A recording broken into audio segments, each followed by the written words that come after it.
एक शख्स जो विदेश जाता है पढ़ाई करने के लिए या फिर कमाने के लिए, अमेरिका, इंग्लैंड, ऑस्ट्रेलिया या फिर जर्मनी, 5 या 7 साल वो विदेश में काटता है।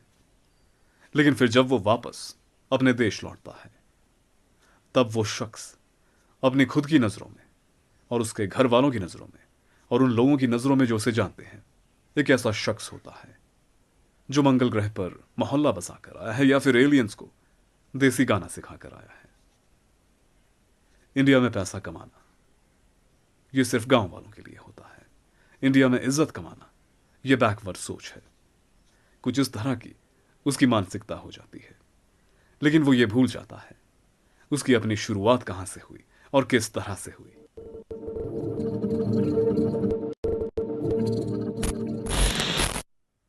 The pre departure extravaganza, operation good bye garib India, hello hypothetical riches. तो सबसे पहले होता है ग्रैंड प्री डिपार्चर फेज। बंदा बस वीजा एप्लीकेशन फॉर्म भरेगा और उसके घर में नेशनल इमरजेंसी लग जाएगी और साथ में सत्यनारायण कथा। हमारा बेटा जा रहा है, कनाडा जा रहा है, अमेरिका जा रहा है, दुबई जा रहा है, किसी भी देश में जा रहा है, बस हमारा इन्वेस्टमेंट जा रहा है, हमारे अच्छे दिन आएंगे।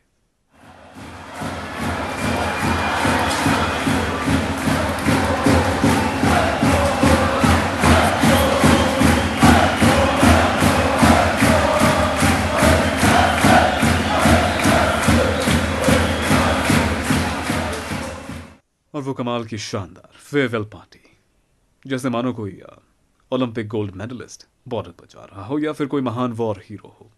5 गोली सीने में, कटा हुआ हाथ, पैर गायब, और हर एक रिश्तेदार की अपनी एक खास सलाह। वहां पर बहुत ही ज्यादा ठंड होती है, अपने साथ गर्म कपड़े ले जाना। तो ऐसा करो, इसे तिब्बत से एक याक खरीद कर दे दो। पिज्जा, बर्गर और बाहर का कुछ मत खाना, सिर्फ घर का खाना खाना। तो ऐसा करो, इसे पुल बनाने वाली वो लोहे की तार दे दो।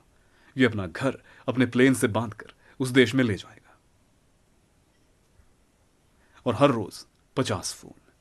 वीजा आया, पासपोर्ट आया, एयरपोर्ट कब पहुंचोगे, जैसे मानो कोई चंद्रयान लॉन्च होने वाला हो और ये शख्स उसका कैप्टन है।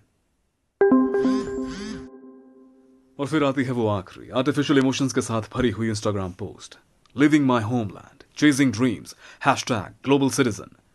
तुम सिर्फ दुबई जा रहे हो, किसी ब्लैक होल के अंदर नहीं। और फिर आता है ग्रैंड रिटर्न, ट्रिपल ए से भरपूर accent, attitude, absolute drama. Foreign return hero airport पर स्लो मोशन में उतरता है क्योंकि अब वो एक सुपरस्टार है। स्लो मोशन पर उसका उतना ही हक है जितना एक साउथ इंडियन सुपरस्टार का है। एयरपोर्ट पर सभी लोग उसका इंतजार कर रहे हैं, उसकी फैमिली, उसके पड़ोसी, वो कुत्ता जो मीट मार्केट के बाहर खड़ा रहता है, सब लोग उससे मिलना चाहते हैं क्योंकि वो फॉरेन रिटर्न है। वो अपना चश्मा नीचे करता है, बैग नीचे रखता है और कहता है, Hey, you found me. Honestly, the sheer lack of anything interesting here is quite astounding. After 5 years of New York, this whole scene is just so incredibly pedestrian.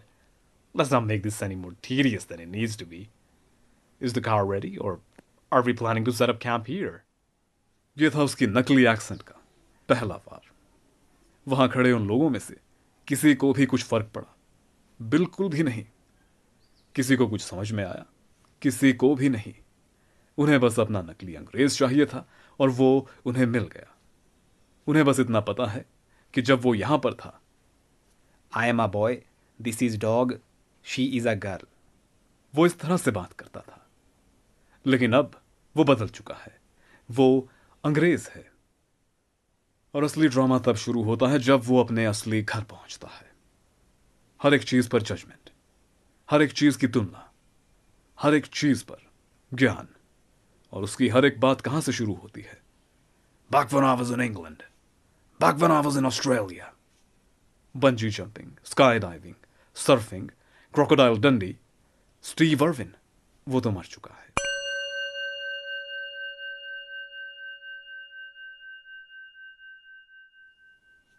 लेकिन रियलिटी कुछ और होती है।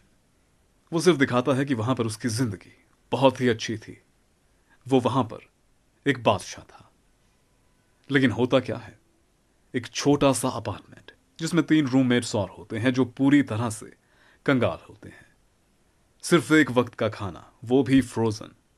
या फिर पुराने जमाने के इंस्टेंट नूडल्स, और अगर किस्मत अच्छी रही तो फिर डॉक्टर पेपर और फनियंस।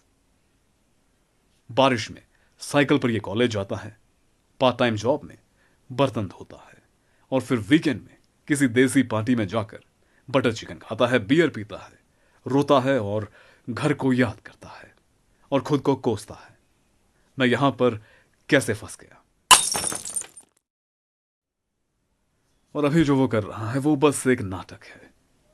इंडिया आकर उसका वक्त बर्बाद हो रहा है। ये जगह उसके लिए ठीक नहीं है। उसकी जगह वहां पर है, लिबर्टी के पुतले के नीचे, या फिर पीछे, या दाएं या बाएं।